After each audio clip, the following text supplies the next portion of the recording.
This tutorial will walk you through how to modify ABC container in VPCart 9.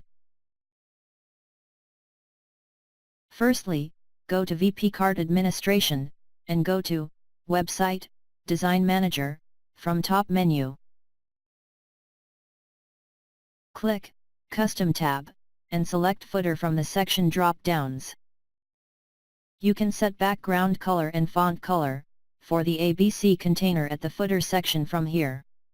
To pick your own color, click on the color box, and you will be presented with a color picker pop-up. The pop-up will have HSV panel, sliders, and also swatches color picker. To reset color to default, please click the X button and then click Save button.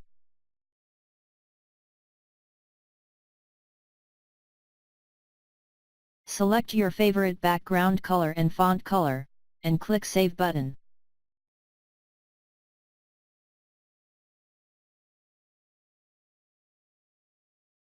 Click OK button.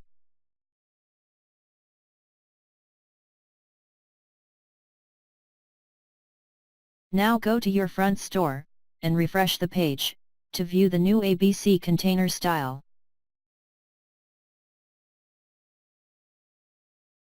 Thank you for watching this VPCart 9 tutorial.